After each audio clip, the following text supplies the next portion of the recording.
जानती हूँ कि गुरुजी खुद ही बुलवा लेंगे जो भी वो बुलवाना चाहते हैं। संगत जी, थोड़ा सा जैसे सुना है बाकी सत्संग में वैसे ही बताना चाहूंगी कि मैं गुरुजी को अभी कुछ ही साल पहले मिली थी, बट कहते हैं ना कि शायद प्रोबेशन पीरियड चल रहा था, तो गुरुजी के शरण में मैं जाती थी क्योंकि मेरी मम्मी जाती थी। तो एक दिन 3 साल पहले की बात है, मेरी मदर इन लॉ मम्मी गए किसी के घर, उन्होंने नया घर खरीदा था तो शुक्राना सत्संग करवाया। अब पहले भी जाते थे मम्मी दोनों, पर हम कभी नहीं गए, बट वो क्योंकि आंटी बुरा ना मान जाए इसलिए मम्मी ने कहा कि आ जाओ, उनका नया घर का सत्संग है, तो हम चले गए। वहां गए तो मेरी बेटी बहुत छोटी थी, आई थिंक वो 1 साल की भी नहीं थी। तो उस समय बच्चे थोड़ी आवाजें करते हैं, और जैसा कि आप जानते हैं गुरुजी के सत्संग में तो सभी शांति से बैठते हैं और मेडिटेशन करते हैं, तो वो नहीं हो पा रहा था। तो जो सेवादार अंकल थे वो बार बार मुझे कह रहे थे कि इसे चुप करवा लीजिए, इसे चुप करवा लीजिए, और मैं अब कोशिश कर रही थी। तो मैं कहा भाई अगली बार नहीं जाना मम्मी, ये चुप नहीं बैठती, और वो फिर मुझे बोलते हैं। अब पता है ना, जैसे कर्म थे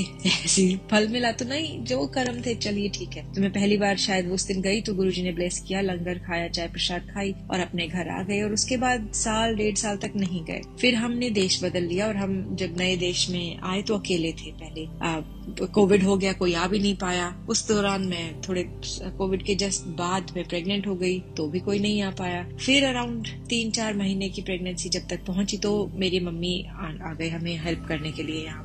उस समय एक रात को मुझे याद है आज भी, वो रात बहुत दर्द थी, मेरी राइट लेग में साइटिका की पेन थी, तो उठना बैठना चलना फिरना बहुत दर्द था। और आई रिमेम्बर सेइंग कि वाओ, आज के बाद तो ये नई प्रेगनेंसी का कभी कुछ नहीं हो सकता, ये बहुत पेनफुल है। तो बेड पे नहीं सो पा रही थी, तो मैंने सोफे पे बाहर, करवट बहुत बदल रही थी बेड पे, तो बाहर आ गई, भाई बच्ची सो रही है क्यों परेशान किया। तो मैं सोफे पे ना तकियों की पिलो वॉल में, पिलो माउंटेन कहती थी उसे, वो बना के सो रही थी। और सोते सोते नोटिस किया कि एकदम से ना मुझे आराम आ गया। तो मैंने जैसे ही आंखें खोली तो वहां गुरुजी थे, और उन्होंने जैसे दोनों हाथ ऐसे करे हुए थे मेरी बॉडी पे, जैसे आशीर्वाद दे रहे हो। और मैंने कहा ओह गुरुजी आप? कहते हाँ, तेनू ठीक करन आया। तब तक मुझे नहीं मालूम था कि गुरुजी पंजाबी बोलते हैं। मुझे लगा मेरे मन का भ्रम है, क्योंकि मैं पंजाबी बोलती हूँ, मेरी मातृभाषा पंजाबी है, तो मुझे इसलिए लगा कि गुरुजी पंजाबी बोलते हैं। तो मैं कहा ओह, पर आप तो मम्मी के गुरुजी है ना, आप उन्हें ठीक कीजिए। तो वो हंस पड़े। अभी कोई इमेजिन नहीं कर सकता, मैं गुरु नानक की भक्त, गुरु नानक देव जी अगर मुझे दिखे तो मैं इमेजिन नहीं कर सकती कि वो मुझ पे हंसेंगे, राइट। पर उस दिन गुरुजी के आशीर्वाद आ रहा था, और जैसे मैंने कहा कि आप तो मम्मी के गुरुजी हैं, आप उन्हें ठीक कीजिए, तो वो हंस पड़े और उन्होंने कहा ओनु भी कर दूंगा। मैं कहा नहीं, आप उन्हें ही ठीक कीजिए, आप उनके गुरुजी हैं। और मैं कह के इतनी देर में आराम आ गया और मैं सो गई। सुबह उठी, मैंने मम्मी को बताया, तो उन्होंने कहा कि हाँ आज जब से उठी है तो चल भी थोड़ा बेटर रही है। और तब मैंने नोटिस किया कि हाँ मुझे आराम है, सच में आराम है। तब तक संगत जी मैं शुक्राना सत्संग पे नहीं जाती थी। मम्मी घर पे जूम पे सत्संग, कोविड का टाइम था, सुन रहे थे, और उन्होंने एक ग्रुप ब्रिस्बेन में ढूंढा भी था जहां वो जाने लगे थे, पर मैं नहीं गई थी तब तक। कहते हैं ना कि शायद परिवार का एक सदस्य भी जाए तो सभी को ब्लेसिंग मिलती है, वो वाला टाइम था हमारा। तो मैं अगली बार मम्मी ने कहा कि अगर तू आना चाहती है तो आके थैंक यू बोल दे, शुक्राना कर दे। तो मैं कहा देखिए भाई आराम तो मुझे आया था, तो आप मम्मी के गुरुजी ने मुझे ठीक किया, तो मैं जरूर जाऊंगी शुक्राना बोलने। तो मैंने अपने अंकल को बताया कि भाई मैं जा रही हूँ ऐसे ऐसे। तो उन्होंने भी एक बार तो मुझे देखा कि वाह ओके ठीक है जाओ, कुछ वो जानते हैं कि मैं गुरुद्वारे जाती थी। रिस्पेक्ट सबकी, डेफिनेटली सबकी रिस्पेक्ट, पर अगर अपनी मर्जी से जा रही हूँ तो गुरुद्वारे ही जाती थी। और जैसे मेरी फैमिली में और लोग व्रत वगैरह रखते थे, वो भी नहीं मैं करती थी, क्योंकि गुरु ग्रंथ साहब जी में इस सब का कहा है कि बस अच्छे इंसान रहो मन से, और दैट इज इट। कुछ ज्यादा मूर्ति पूजा या व्रत रखना ये सब करने की जरूरत नहीं है, तो वो मैं करती थी। बट कभी जैसे कहा कि फैमिली अगर मानती है तो उन्हें पूरी रिस्पेक्ट के साथ, जैसे अब अगर हमारे फैमिली के कोई फ्रेंड्स हैं तो उनकी थोड़ी ना बेइज्जती करते हैं हम, तो जैसे अपनी मम्मी इसके गुरुजी की तो बेइज्जती का मतलब ही नहीं। तो मैं बड़े प्यार से वहां गई, और मुझे आज भी याद है कि पहली बार जब मैं गुरुजी के ब्रिस्बेन संगत हॉल में एंट्री करने वाली थी, तो मुझे मन में आया कि जब पिछली बार गुरुजी के पास गए थे तो जाके कितना बोला था, कैसे सेवादार हैं, बच्चे को कह रहे थे चुप कर, तो मन में थोड़ी सा मैल था कि सॉरी। और दूसरा ये था कि मैं गुरु नानक देव जी की भक्ति में कैसे अंदर जाऊं, मैं किस मुंह से अंदर जाऊं, थोड़ी नर्वस हो रही। एंड संगत जी उसी समय मुझे ऐसे लगा जैसे वो बिल्कुल मेरे सामने आए, साथ खड़े हुए, कहते हैं नर्वस ना हो, मैं चलदा तेरे नाल। और आप उसे क्या मेरे, और उस टाइम ऐसे ट्रांस में आ जाता है इंसान की मेरी इमेजिनेशन भी है तो क्या, और मैं चलने लगी। और मैंने जाके अंदर माथा टेका, और जैसे माथा टेका तो देखा कि वहां गुरु नानक देव जी की भी फोटो रखी है। एंड मैं उनसे ये क्या है, खैर चुपचाप मैं साइड पे बैठ गई। और जब जितने शब्द गुरबानी उस दिन चली एक्सक्लूसिवली सारे गुरु नानक देव जी के थे, और मैं हक्की बक्की रह गई कि ये क्या हो रहा है, ये कैसे हो रहा है, कि मैं ही देख रही हूँ कि सभी देख रहे हैं। क्योंकि तब से पहले कभी मम्मी से बात नहीं की थी ज्यादा, बस एक बार गए थे और ये पता था कि हाँ दोनों मम्मी जाती हैं ऑकलैंड, जहाँ भी सत्संग होते हैं वहां जाते हैं, पर कुछ नहीं पता था कौन है गुरुजी, क्या है।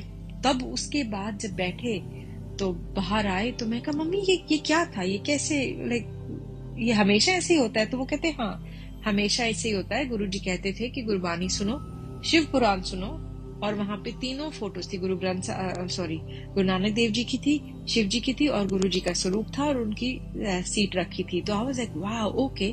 तो मेरी थोड़ी सी क्यूरियोसिटी बढ़ी, मैं पूछती थी कि मम्मी क्या कहते, लाइक हर गुरु जो होता है वो प्रचार करता है ना, गुरु ग्रंथ साहब जी में 10 गुरुओं का प्रचार है, और जिस भी गुरु के जाए। तो मैंने मम्मी से पूछा कि भाई ये वाले गुरु जी क्या कहते हैं? तो उन्होंने कहा कि ये गुरु जी कहते हैं कि तुम किसी का कुछ बिगाड़ो मत, मैं तुम्हारा कुछ बिगाड़ने नहीं दूंगा, that's it. And I was like नहीं कुछ तो कहते होंगे भाई ये करो वो करो, कुछ आई मीन इंडिया में इतने गुरुज हैं, इतने भगवान है, सब कुछ ना कुछ कहते हैं। एंड मम्मी वाज लाइक नहीं ये कुछ नहीं कहते, अगर कुछ जानना है कि कैसे है तो शिव पुराण पढ़ो, गुरबानी पढ़ो, दैट्स इट। और मुझे आज भी याद है संगत जी, मैं हंसी और मैंने कहा वाओ, इंडिया को ऐसे लाइक पहली बार सुना है ना। तो मैं बड़ी हैरान हुई, बट ठीक है। उसके बाद से कुछ ज्यादा नहीं किया। मम्मी जाती थी सत्संग में, मैं कम जाती थी, काफी प्रेग्नेंट भी हो गई थी, उठने बैठने में अभी भी थोड़ी सी दिक्कत थी, और मेरे साथ मेरी 2.5-3 साल की बेटी भी थी, तो कभी कभार चली जाती थी, बट ज्यादा नहीं जा पाती थी। अभी लगता है कि कितनी सिली थी, मैं जाना चाहिए था ना, अभी पछतावा होता है, बट कोई बात नहीं, जब गुरु जी की मर्जी। तो एक बार ऐसे ही मुझे याद है, थोड़े समय बाद जब हम एक बार मम्मी ने कहा कि ये घर के पास है, ज्यादा ड्राइव नहीं करना पड़ेगा, क्योंकि गाड़ी में 1.5-2 घंटे की ड्राइव करने में बहुत कमर दुखती थी। तो ये वाला जो सत्संग था वो अराउंड 40 मिनट दूर था। तो मैं कहा हाँ चलिए इतना तो मैं हैंडल कर लूंगी। तो मैं वहां गई। अब मेरी बेटी कभी हॉल में आती थी, कभी बाहर जाती थी, जितना उसका अटेंशन स्पेन, 3 साल की है वो, तो वो जितनी देर तो चुप बैठ सकती थी बैठती थी, बाकी वो जिसके घर सत्संग हो रहा था उनके बैकयार्ड में जाके खेलने लग जाती थी। ठीक है जी। तो मुझे बार बार उठना पड़ रहा था, अंदर जाऊं बाहर जाऊं, तो बार बार उठने बैठने में दिक्कत हो रही थी। तो मैंने कहा मम्मी मैं ना थोड़ी देर बाहर बैठ जाती हूँ। मैं जाके बाहर बैठ गई। तो मेरे मन में बाहर 2 ख्याल आए। सबसे पहला ख्याल आया कि गुरुजी देखिए मैं आपके पास आई और इतनी अच्छी गुरबानी अंदर चल रही है और मैं सुन नहीं पा रही, क्योंकि मुझे शब्द गुरबानी सुनने का बहुत शौक है। आई थिंक मेरी गाड़ी में कभी गानों की सीडी नहीं होती थी, शब्द की होती थी, और लोग मुझ पे हंसते थे कि लाइक बहुत छोटी उम्र से, लाइक क्योंकि जिस स्कूल में मैं पढ़ी थी वहां भी हम गुरबानी पढ़ते थे, और मैं धार्मिक नहीं हूँ। मेरे पिताजी जो हैं वो बिल्कुल वो नास्तिक हैं, भगवान में नहीं मानते। उन्होंने मुझे गीता भी पढ़वाई, बाइबल भी पढ़वाई, और गुरु ग्रंथ साहब भी। उन्होंने कहा इन सबको पढ़ो और जिसकी शिक्षा अच्छी लगे उसको मान लो या मानो, या जो करना है करो। तो मुझे गुरु ग्रंथ साहब जी की अच्छी लगी, मैं उसमें मानने लग गई। तो ऐसे करके मुझे गुरबानी सुनना बहुत पसंद था। लाइक आई थिंक मैं 14-15 साल की तब भी थी, तो गाने की सीडी नहीं होती थी गाड़ी में, यही होती थी।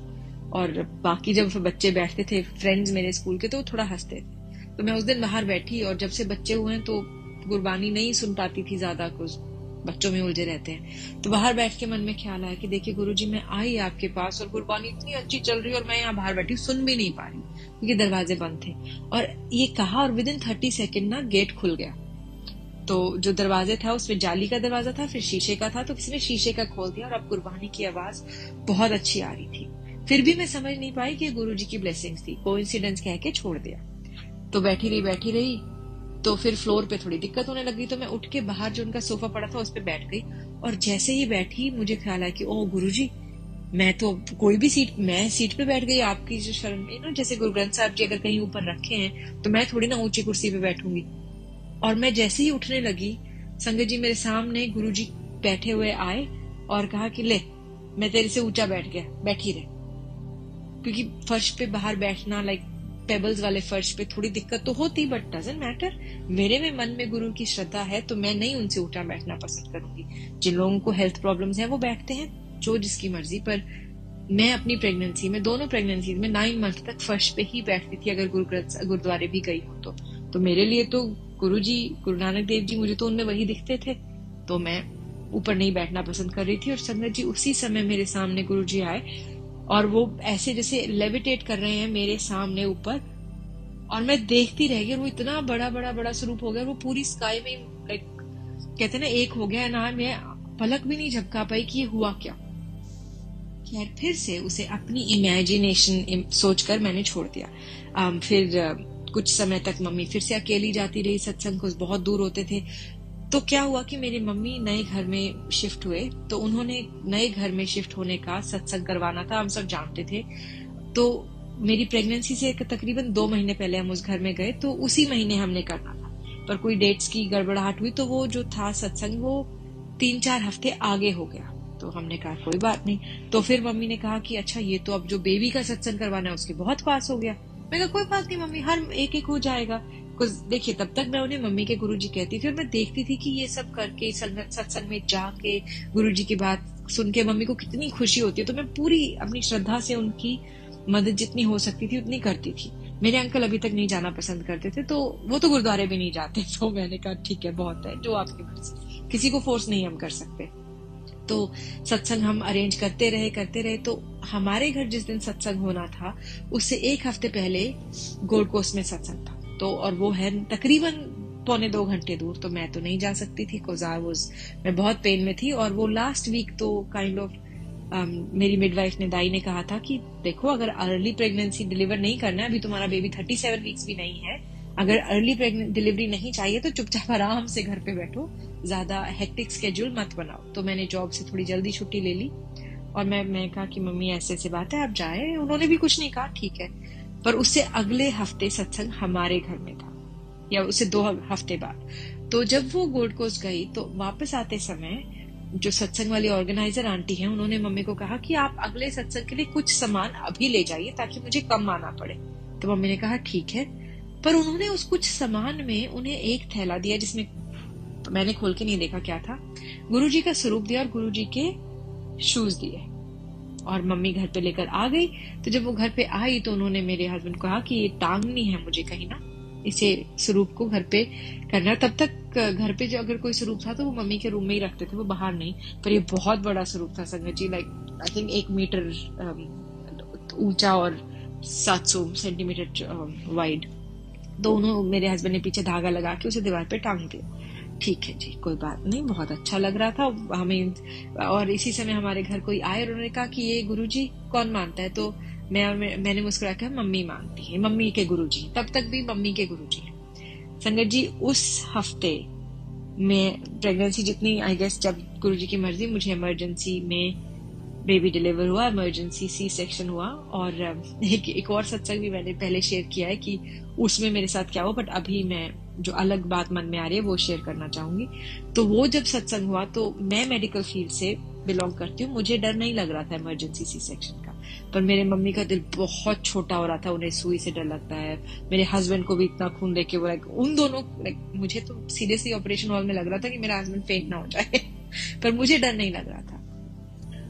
उस दिन मम्मी कह रहे थे कि वो गाड़ी में गुरुजी के शूज को पकड़ के सारा टाइम बैठे रहे कि बस आप हिम्मत दीजिए। तो आई थिंक कि गुरुजी पहले स्वरूप और वो हमारे घर आया, क्योंकि उन्हें पता था कि ये होने वाला है, और थोड़ा सा उतार चढ़ाव इमोशनली जो है आएगा लोगों में। तो खैर, तो जब हमारे घर में सत्संग हुआ, मेरा बेबी ऑलरेडी 1 हफ्ते का हो चुका था, और हमने तब माथा टेका and everything went very smoothly. संगत जी मेरी रिकवरी भी, सभी दाईज को ऐसे लग रहा था कि इतनी जल्दी तुम चल फिर रही हो, इतनी लंबी तुम्हारी सर्जरी, कुछ काफी कॉम्प्लिकेटेड हो गया था मामला। बट मुझे ये पता है कि जब 2 घंटे 3 उन्हें जितने भी लगे सब मेडिकली सर्जरी करके सुधारने में, मैं उसके बाद मुस्कुरा रही थी। मेरी फैमिली के हर मेंबर के चेहरे पे स्माइल थी। सो इसके लिए थैंक यू, शुक्राना गुरुजी, क्योंकि ये नॉर्मल नहीं है। जब किसी का इमरजेंसी सी सेक्शन होता है तो इमोशनली भी ऊपर डाउन होता है सबका, मन और हेल्थ तो होती ही है। तो उन्होंने मुझे कहा था कि नॉर्मल सी सेक्शन की जो रिकवरी है वो 3 से 4 महीने की होती है, तुम्हारा काफी कॉम्प्लिकेटेड था, लाइक ब्लीडिंग रोकना और जो टीयर्स आए यूट्रस में ऑल दैट जो भी था। उन्होंने कहा था कि 6 से 9 महीने तक कुछ भारी नहीं उठाना, बहुत लंबी तुम्हारी रिकवरी चलेगी। एंड आई वाज लाइक ठीक है, कोई बात नहीं, बेबी सेफ, मैं सेफ, सब बढ़िया। थैंक यू गुरुजी उसके लिए भी। तो वो भी एक ऐसा समय था जब गुरुजी हमारे घर पहले ही आ गए थे, उन्हें मालूम था इन्हें जरूरत पड़ेगी ब्लेसिंग्स की, और ये हुआ। और आई थिंक उस समय मैं और मम्मी के लिए चाय बनाती थी, तो गुरुजी के साथ हम बैठ के पीते थे। और जब मेरा बेबी बॉर्न हुआ तो उसकी बाजू फंस गई थी, वहां पे ब्रूजिंग थी संगत जी। तो मुझे लगता है कि बहुत बड़ा कष्ट था जो गुरुजी ने सिर्फ एक छोटा सा, एक दो छोटे नील दे के बच्चे को निकाल लिया। और मैं जो भी था, मैं बस इमेजिन भी नहीं कर सकते ना। गुरुजी ने अगर 10% मुझे दिया और 90% ले लिया तो थैंक यू गुरुजी। बच्चा एंड में आपका सिर्फ वॉइस से ज्यादा बड़ा क्या ही तो मांग सकते हैं। खैर, ये जो बात थी, ये बात थी जून 2021 की। तब तक भी वो मम्मी के गुरुजी थे और फिर हम अपने घर में शिफ्ट हो गए और सब चलता रहा संगत जी। एक साल के बाद, और इस समय में सत्संग में जाने में लिए, क्योंकि वो मम्मी के गुरुजी थे, मम्मी की श्रद्धा के लिए मैं जाती थी, तो थोड़ा सा ना नखरे भी बहुत होते थे। अब जैसे न्यू ईयर सत्संग है, मम्मी जाना है, मुझे जाना है, ओ बट मम्मी हमें तो ये करना था, ये कर, मतलब इतने अच्छे कर्म थे कि गुरुजी बुला रहे थे और नखरे नहीं पूरे आ रहे थे। हमारे कलयुग का कीमत है ना। तो मेरे बर्थडे का केक भी गुरुजी के वहां पे कटवाया मम्मी ने, और इंस्टेड ऑफ शुक्राना करना, जस्ट हेड ओवर हील प्यार में पढ़ना, I was like oh but हमें तो यहाँ पे मनाना था। खैर, कर्म गुरुजी ने अब अपने साथ रखा है, उसके लिए बहुत बहुत बहुत थैंक यू गुरुजी। तो जून 2021 में इतनी ब्लेसिंग्स गुरुजी की मिली। अब आ गया दिसंबर 2022 और मेरे मन में एकदम सुबह उठते ही उठी तो जय गुरुजी आया ना। मैं है ऐसे, मैं तो कभी नहीं सुनती ना गुरुजी के भजन सत्संग, कुछ भी नहीं सुनती, बट संगत जी 2-3 दिन ऐसे आए जब मेरे दिमाग में सोते हुए भी वही चल रहा है, जागते हुए भी वही चल रहा है। और मुझे अब लगता है कि उस समय गुरुजी ने मुझे एडमिशन कर लिया और मैं भी तब से गुरुजी को अपने भी गुरुजी कहती हूँ। और नॉन स्टॉप मैंने कहते हैं ना कि मेरे हस्बैंड को लगा था कि तू ठीक है ना, ये हो क्या रहा है। मैं कहा मुझे नहीं पता क्या हो रहा है, मेरे मन में यही आ रहे हैं, मैं अब आ रहे हैं तो जी आया ना। और मन से कोई आवाज आई कि अब ये मुझे भी अपने गुरुजी मानना है। और पहले तो माफी गुरुजी की, इतनी लेट अकल आई, और फिर शुक्राना, और फिर नाराजगी इस बात की, गुरुजी आपने पहले क्यों नहीं एडमिशन दिया। क्योंकि आपकी रग रग में शुक्राना और गुरु के प्रति जो प्यार है ना, ये धार्मिक से तो बहुत ऊपर है और ये महसूस करके ही मिल सकता है, कथना कथी ना जाएगा। कहते हैं ना कि कहने भी लगो गुरु की महिमा तो वो कहीं नहीं जा सकती, बस थोड़ा बहुत कोशिश कर सकते हैं कहने की, और कोशिश ही कर सकते हैं बस। तब फिर गुरुजी के सत्संग जैसे सुने तो लोगों ने कहा कि पहले भी गुरुजी हमारे साथ थे। तो मैंने भी काफी पूछा, गुरुजी आप पहले भी साथ थे मेरे, लाइक अब मैं आपको मान रही हूँ, अब मैं कह रही हूँ कि पहले क्यों नहीं आपने मुझे ये एहसास दिया कि आप भी हमारे साथ खड़े हैं क्या। खैर, तो मेरे मन में 2-4 ऐसी बातें आई और एक बारी मैंने पहले सत्संग शेयर किया और गुरुजी से अरदास की कि जो भी गुरुजी आप बुलवाना चाहते हैं बुलवाए। तो उस समय मेरे मुंह से जो जो निकला मुझे नहीं मालूम था कि ये भी गुरुजी की ब्लेसिंग्स हैं। पर एक जो बहुत बड़ी गुरुजी की ब्लेसिंग है जो मेरे मन में आई और अब आती रहती है, और जितना उस बात का मैं शुक्राना कह सकूं ना वो कम है, क्योंकि अगर वो बात गुरुजी ने उस दिन ना बचाया होता तो मेरी लाइफ ना मौत से बदतर होती। मेरे पेरेंट्स और मैं इंडिया की ट्रेन में, जब मैं आई थिंक 13 बहुत छोटी थी उस समय जा रही थी, और मैं थोड़ी टॉल होती थी तो मैं लगती बड़ी थी, लगती होंगी मैं 15-16 साल की, बट मैं थी 12-13 की। और हम दिल्ली से हमने ट्रेन पकड़ी थी और हम तमिलनाडु जा रहे थे एक स्कूल देखने। और उस समय मुझे याद है कि मैं वॉशरूम अकेले चली गई।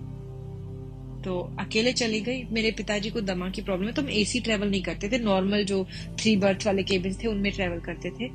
तो मैं अकेली बाथरूम चली गई और मेरे पीछे एक बंदा आया, उसने अंदर से ताला लगाया और चाकू निकाल लिया और मैंने चीखा पापा पापा, तो उन्होंने मेरे मुंह पे हाथ रख लिया। अब ये बात मुझे कैटेगोरी बहुत बहुत क्लियरली याद है कि ये हुआ था और ऐसे हुआ, और मैं थोड़ा सा इससे पहले मैं कुछ सोच पाती, उसने अपना चक्कू वापस रखा और वो निकल गया बाहर वहां से। और मुझे नहीं पता था कि वो क्यों निकला। मैंने बाहर मम्मी को मैंने आके बताया कि मम्मी मेरे साथ ऐसे ऐसे हुआ।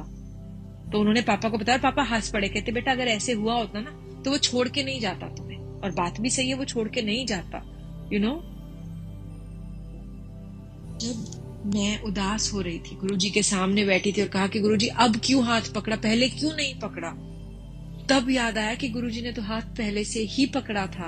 अब तो बस मेरी समझ यहाँ तक पहुंची है कि ये समझ आया कि गुरुजी ने हाथ पकड़ा था। क्योंकि अगर संगत जी कितनी ही तो लड़कियां किडनैप होती हैं इंडिया में, मैं भी उनमें से एक बन जाती, पर नहीं बनी। आज मैं यहाँ बैठी हूँ, मैं इतने अच्छे देश में रह रही हूँ, कब से रह रही हूँ। मेरी स्कूलिंग इंडिया में बहुत अच्छी थी, हमारी लाइफ इंडिया में भी ब्लेस्ड थे हम। मैं नहीं कह रही कि हम बहुत अमीर थे, नहीं, हम वर्किंग क्लास फैमिली से थे, मेरे पेरेंट्स वर्क करते थे, मैं काम करती हूँ, रसक बैरागी का मतलब सब समझ आता है, बट अच्छी इन द सेंस ऑफ गुरुजी का हाथ सिर पे है। अगर कोई दिक्कत आई है तो उन्होंने खुद ही निकाला है। वही ना 10% की वो एक मोमेंट का डर था कि अब क्या होगा, पर बाकी जो 90% था वो उन्होंने टाल दिया। तो जब ये बातें हुई तो अभी देख लीजिए ना, दिसंबर में बस 2 ही हफ्ते पहले तो दिसंबर शुरू हुआ है, तो 2 ही हफ्ते में इतना कुछ हो गया। और फिर अब जो पहला सत्संग है जिसमें मैं जा सकती हूँ वो है जनवरी में, दिसंबर का नहीं, नवंबर का चला गया। तो मन में बैराग आ रहा है कि गुरुजी इतना क्यों इंतजार करवा रहे हैं आप, please please please please please. तो मैंने कहा गुरुजी देखिए, मुझे आपकी प्रेजेंस फील करनी है, मैं गुरुद्वारे जा रही हूँ और मैं प्लीज आप वहां पे आके मुझसे मिलिए। और मैं गुरुद्वारे चली गई। अब मैं गुरुद्वारे हमेशा जाती हूँ, बहुत बचपन से जाती हूँ, बट अभी वो भी बहुत टाइम हो गया था, कुछ महीने नहीं जा पाई थी, पर खैर हम गए गुरुद्वारे और बच्चे दोनों गाड़ी में सो गए। तो मेरे हस्बैंड और मैं एक एक करके गए अंदर। तो उन्हें पता है कि मुझे गुरबानी का बहुत शौक है, तो उसने कहा कि तू जा, सुन, बैठ, जितनी देर करना है, बच्चे सो रहे हैं, मैं यहाँ हूँ। अब थैंक यू इतने अंडरस्टैंडिंग हस्बैंड बख्शने के लिए भी गुरुजी, जो ऐसे कहते नहीं तो आप देखिए बहुत हैं ऐसे लोग जो गाड़ी में 5 मिनट बैठना पड़ जाए नाराज हो जाते हैं, बट ये खुद कह रहे हैं कि तू जा, तू गुरबानी सुन, तू लंगर कर और तू फिर आई हो, फिर मैं माथा टेक आऊंगा। संगत जी मैं गई, मैंने माथा टेका और मैंने गुरुजी से अरदास की। मैं कहा गुरुजी आप हैं ना यहाँ पे, मैं कहा दुनिया को आप अपनी प्रेजेंस फील कराते हैं, मुझे भी प्लीज करवाइएगा, ऐसे मत छोड़िएगा। मैं तो चाहती हूँ मैं जहां भी जाऊं, जहां भी सिर नवाऊं, आप हो वहां पे, बस आप ही हो वहां पे। तो खैर मैंने माथा टेका, प्रसाद लिया, बैठी थोड़ी देर, फिर मैं लंगर करने गई और मैंने लंगर की थाली, जैसे आप लेट हो जाते हैं ना जब, तो वो लंगर सीट पे नहीं बरताते, आगे टेबल रखा होता है और वहां पे आप जाइए, अपनी थाली में खाना लीजिए और आके बैठ जाइए, सेवादार हैं वो डालेंगे। क्योंकि हमारे घर के पास, बाईपास 40 मिनट की दूरी पे जो गुरुद्वारा है वो छोटा गुरुद्वारा है, जो बड़ा गुरुद्वारा है वो बहुत दूर, वो बाय बहुत दूर है, 1.5 घंटा। तो हम छोटे वाले में जाते हैं और वहां पे हमेशा ही वहीं जाते हैं। तो मैं थाली लेके जैसे बैठी तो मैंने जय गुरु जी हाथ जोड़ के अरदास की कि शुक्राना गुरु जी, थैंक यू, आपने बख्शा। मैं कहा गुरु जी आपके दर का मैं लंगर प्रसाद कर रही हूँ, चाय प्रसाद ड्यू रहा। और संगत जी मैं पिछले आई थिंक 20 साल से, तो मुझे याद है जब गुरुद्वारे जा रही हूँ, जब आप इतनी लेट है, चाय प्रसाद लंगर से पहले मिलता है, जिस समय आप 10 से 11, 11:30 बजे तक जाएंगे तो आप चाय प्रसाद होगा, 12 बजे 12:30 बजे अरदास होगी, उसके बाद लंगर होगा, लंच होगा। तो शुरू में वो चाय अगर बची है तो वहां आगे रखी होगी और आप ले सकते हैं अपने खाने के साथ, पर जब वो खत्म हो गई तो वो खत्म हो गई और आज वहां पे चाय नहीं थी। तो मैं बैठी, 20 साल से ऐसा कभी नहीं हुआ है कि आप जब लंगर कर रहे हैं, आप लेट लतीफ बच्चे, तो आपको कोई आपकी सीट पे आके चाय पकड़ा के जाए। और संगत जी उस दिन पहली बार ऐसा हुआ और मेरे मन में आया कि ले देख, तूने गुरुजी को कहा था गुरुजी चाय प्रसाद आपका ड्यू रहा, और उन्होंने भेज दिया। और जैसे ही मैंने लिया, उसे शुक्राना कहा और मैंने हंस के मन में कहा, जैसे अपने फ्रेंड से आप बात करते हैं कि अब आप लड्डू प्रसाद भी भिजवा देंगे। और मैं खाती रही और विद इन 2 मिनट्स वहां पे एक अंकल आए और उन्होंने सबको मोतीचूर का लड्डू प्रसाद, सबको नहीं, जो हम 3-4 जने एक साइड पे बैठे थे, उन्हें लड्डू प्रसाद भी दे दिया। और मेरी आंखों में आंसू कि शुक्राना गुरुजी, इतने प्यारे आप गुरुजी हैं कि छोटी छोटी ख्वाहिशें भी इतने प्यार से पूरी कर देते हैं। कहने को सब कह सकते हैं कि वो लंगर का प्रसाद था, पर मुझे पता था ये गुरुजी का है। तो मैंने चाय पी, खाना खाया और जो लड्डू था मैं उसे गाड़ी में वापस ले गई, क्योंकि मुझे पता था ये मेरे हस्बैंड को नहीं मिलेगा, ये गुरुजी ने ब्लेसिंग्स है, मैंने मांगा तो मुझे मिली। तो मैं वहां गई और मैंने उन्हें थोड़ा सा, मैंने गुरुजी से प्रार्थना की, गुरुजी देखिए आपने मुझे भेजा है, मैं वहां लेके जाऊंगी, कुछ मैं शेयर करना चाहती हूँ, बाकी जितनी आपकी श्रद्धा, आपने उससे जितना उठवाना ना उठवा दीजिएगा, पूरा भी उसे वो उठा लेगा तो उठा लेगा। तो मैं वहां गई तो मेरे हस्बैंड ने बस थोड़ा सा लिया, मैं कहा और ले लो, कहता नहीं मैं वहां जाऊंगा मुझे मिल जाएगा। और मैं मुस्कुराई और मैंने मन में सोचा कि नहीं, आप गुरुजी से ब्लेसिंग मांगेंगे तो मिलेगा, पर आप तो भी जाना भी नहीं पसंद करते वहां के सत्संग में। बट मैं चुपचाप बैठी रही, बच्चे मेरे सोते रहे, थोड़ी देर में उठा बेटा तो वो रोटी खा रहा था। जब मेरे हस्बैंड लंगर करके वापस आए तो मैंने उनसे पूछा, मैं कहा आपको चाय मिली? तो वो हंस पड़ा, कहता कि लंगर लंच लेट, वो भी चाय कहाँ से मिलेगी? मैं कहा और लड्डू मिला? कहता नहीं ये वाला तो नहीं आके दिया, दूसरा जो नॉर्मल लड्डू होता है, जो थोड़ा मोटी बूंदी वाला होता है, वो आगे रखा था, वो मैंने नहीं लिया। तो मैंने उन्हें हंस के पूरी बात बताई, पूरा। मैं कहा ऐसे ऐसे हुआ। संगत जी मेरे हस्बैंड जो है वो गुरुद्वारे भी आई थिंक शादी के काफी साल बाद जाने लगे थे, हमारी शादी को 10 साल हो गए। और अभी जब से गुरुजी का मन में बैराग आया, मैंने उन्हें ना बड़े ही प्यार से, बड़े ही विनम्रता से, मैं कहा मुझे मालूम है आप नहीं जाना पसंद करते, मैं कहा हर साल नहीं, सॉरी, मैं कहा जब भी होता है मैं मेरे साथ मम्मी होती है, पर इस साल न्यू ईयर के सत्संग पे मैं चाहती हूँ कि बच्चों को गुरुजी की ब्लेसिंग्स मिलेगी। मैं कहा ये मेरे मन की श्रद्धा है, मेरे मन की ख्वाहिश है। मैं कहा अब दोनों बच्चे ले जाके मैं अकेली नहीं जा सकती, क्या आप मेरे साथ चलोगे प्लीज? और उसने कहा इतनी एक्सप्लेनेशन की क्या जरूरत है, मैं चल पड़ूंगा। पहली बार संगत जी, इससे पहले जितने सत्संग हुए ना वो अंदर नहीं आए, गाड़ी से आते थे, मुझे पिक करना, ड्रॉप करना, बच्चों के साथ जो जरूरत थी वो करते थे, पर वो कभी अंदर नहीं आए। तो आई थिंक अब उनका प्रोबेशन पीरियड शुरू है, जिसके लिए विनम्र शुक्राना गुरुजी, थैंक यू सो मच। क्या तब जब मुझे पता लगा कि वो अब मैं बातें कर सकती हूँ, अब मुंह नहीं चढ़ रहे हैं, तो मैं बताती हूँ, मैं सारा जो भी सत्संग सुनती हूँ उसमें से जो मेरे मन में गुरुजी बुलवाते हैं मैं अपने अंकल के सामने शेयर कर देती हूँ। तो जब मैंने उन्हें पूरा ही सुनाया कि ऐसे ऐसे मैंने गुरुजी से बात की और ऐसे ऐसे देखो हो गया, तो वो भी स्माइल ही करते, आगे तो कुछ नहीं ज्यादा कहते। अब जो मेरे मन में बार बार बात आ रही थी कि ये मैं आपसे शेयर करना चाहती हूँ संगत जी, वो ये है कि 2 दिन ऐसे होते हैं जब सुबह मैं और मेरा छोटा बेटा, हम घर पे, मेरा छोटा बच्चा घर पे, हम अकेले होते हैं। तो हम क्या करते हैं कि मेरी बेटी को डे केयर छोड़ के आते हैं तो मैं घर थोड़ा सा साफ करती हूँ। गुरुजी का स्वरूप मेरे पास अभी नहीं है, मैं आईपैड पे उनकी फोटो खोलती हूँ, रखती हूँ और उनके साथ हम चाय प्रसाद शेयर करते हैं। जब गुरुजी ने दिलवाना होगा वो स्वरूप की ब्लेसिंग कराएंगे, मैं जानती हूँ, और ऐसा करते हैं। और फिर मैंने क्या किया, कुछ दिन से मैं थोड़ा सा ना आसन भी गुरुजी का सजा देती हूँ कि आप यहाँ पे आके बैठे गुरुजी प्लीज। तो मैं बैठी चाय पी रही थी, अब संडे को बात हुई, आई थिंक हफ्ता गुजर गया, उसके बाद तो कोई गुरुजी की खुशबू नहीं है, कुछ नहीं है। मैं कहा गुरुजी लगता है आप मुझे भूल गए। खैर चाय प्रसाद लिया मैंने गुरुजी के साथ बैठ के, फिर मैं कहा गुरुजी देख लीजिए लोगों के ओम बनते हैं सत्संग में, क्योंकि सत्संग चलता है उस टाइम जब हम ऐसे बैठते हैं। मैं कहा मेरी तो चाय पे ओम भी नहीं है, घर पे भी कहीं ओम नहीं, शिवलिंग। मैं कहा आप गुरुजी मुझे भूल गए। मैं कहा, और मेरे मन से ऐसी बात आ रही है कि अभी तो इतनी मैंने प्रेजेंस फील करवाई थी। मैं कहा हाँ गुरुजी, बट मैं तो ऐसी बच्ची हूँ ना, भुलक्कड़ बच्ची, मुझे तो रोज चाहिए, प्लीज प्लीज प्लीज प्लीज। और संगत जी मेरे जो 2 सोफे रखे हैं ना, वो 2 सीटर सोफे, एक साइड पे जुड़ के जो एल बनता है वैसे रखे हैं। तो एक पे मैंने गुरुजी के लिए आसन सजा दिया और दूसरे पे मैं बैठी थी, नीचे ऊपर जहां मर्जी बैठ जाते हैं। तो मैंने सोचा पंखा चला दूं, थोड़ी गर्मी हो रही है। तो जब मैं उठी तो मैंने जो संगत, वो जो गुरुजी के लिए रखी थी फुलकारी वाली सेज, उस पे देखा तो वो प्लेन है। मैं कहा आज तो ऐसा लग भी नहीं रहा गुरुजी कि आप यहाँ पे आके बैठे। और क्या 2 सेकंड हुए होंगे, मैं उठी हूँ, मैंने पंखा चलाया, और जब मैं दोबारा बैठने लगी तो फिर से जब उस सेज पे मेरी नजर पड़ी संजय जी, तो वहां ओम बना हुआ था। और मैं बैठी और मेरे जो आंसू चले, तब मन में ये रियलाइजेशन आई कि गुरुजी तो है, बार बार उनसे सबूत क्यों मांग रहे। तो फिर मैंने सॉरी कहा, गुरुजी सॉरी, मैं सबूत नहीं, बस आपकी प्रेजेंस हर समय आसपास फील करना चाहती हूँ। ये टेस्ट नहीं है, मत ऐसे सोचिए, ना मैंने टेस्ट लिया, बस मैं चाहती हूँ। क्योंकि वो आवाज आई ना मन से कि गुरुजी ने ले मेरा टेस्ट ले रही सी, बार बार करके जो ख्याल आया, तो हाथ जोड़ के माफी मांगे, कहा टेस्ट नहीं है गुरुजी, बस दिलासा है कि आप हैं पास में। और अभी सिर्फ 2 हफ्ते पहले, मुझे लगता है शायद 3 हफ्ते पहले, कि मैं गुरुजी के स्कूल में मेरा एडमिशन हुआ, और तब से इतना प्यार महसूस करना कि हर सांस बस शुक्राना करता रहे इंसान।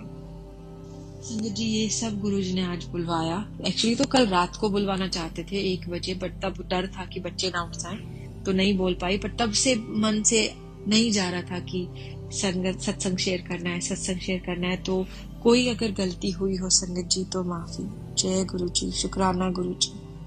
थैंक यू यूट्यूब वाले जो चैनल वाले हैं उनके लिए, क्योंकि आपने पॉसिबल किया कि हम अपने घर पे बैठ के ही जितनी महिमा चाहते हैं अपने गुरु जी की गा सकते हैं। Thank you so much. जय गुरु जी।